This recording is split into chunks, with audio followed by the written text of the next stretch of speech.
we're going to have a look at the clip properties. If I insert this clip here, right click and go to clip properties. So let's have a look at all of these. So the instanced action, what are these? As the timeline goes across here, we can see that the weight slider, its contribution, is reflected here. This is like a proxy parameter. And underneath we have, so we can activate this, and this is on a per clip basis, and what muting on the track does is do it for all clips on that track. If I were to insert another source, say this sitting down at the computer, so I've now got these two effects here, a very sterling walk, and I can set it as a fill action. And a fill action is just in between two clips, it's going to look at that particular action, but when we come to the normal clip it has no effect at all.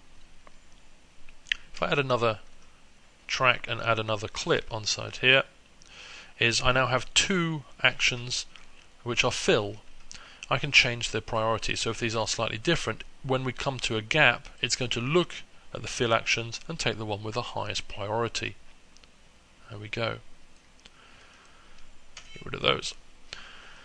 So in the time control, this is for judging things like the source clipping, the in and out point, and these are reflected inside the little numbers in the top left hand corner and the top right hand corner, and these numbers here.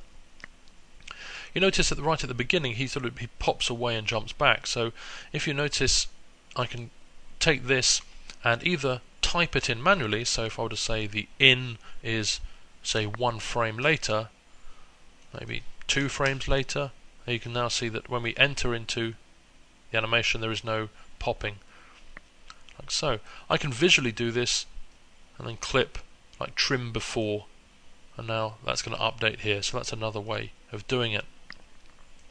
If I want to scale, if I put in 2, it's going to be twice as fast, so it's the speed of the clip. If I put in 4, there we go, it's going to be 4 times as fast. If you look at the time control, there's another video covering this.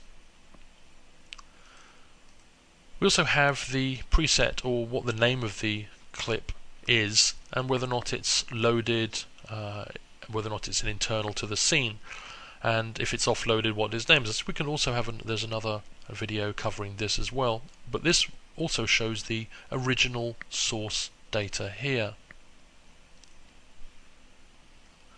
The static kinestate, this is for when we have like a pose offset on here, and what that allows us to do is add,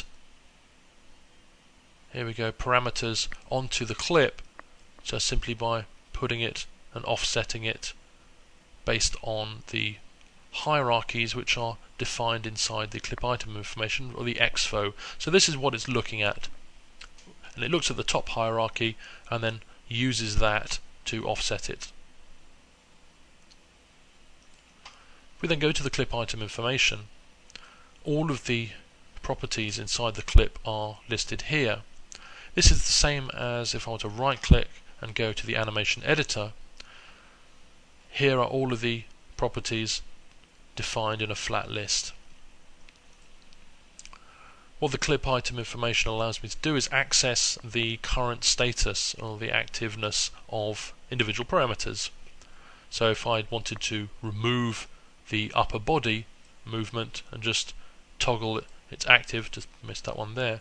Now when we do it, you notice he's walking on the spot. A very convenient way of reusing the same animation clip but deactivating certain parameters, or reusing the ones that you like. We also have clip effects as well, so if I here just go and toggle that. If I wanted to offset his position, say in Y here, I can type in any expression, so this plus 2. So now he's going to move him up, and that goes in at the beginning of the clip, and it's added throughout the whole thing. And what we now see, it turns green to show that we have a pose offset effect as well as a clip effect inside here. In addition, when we activate and deactivate, there's actually an easy way to do this. So if I were to go here and say, well, you know what, I really love some of it, but I want to just work on, say, the upper part of the body, I can right click and go, I'm going to pin that open, that's it. Select driven objects.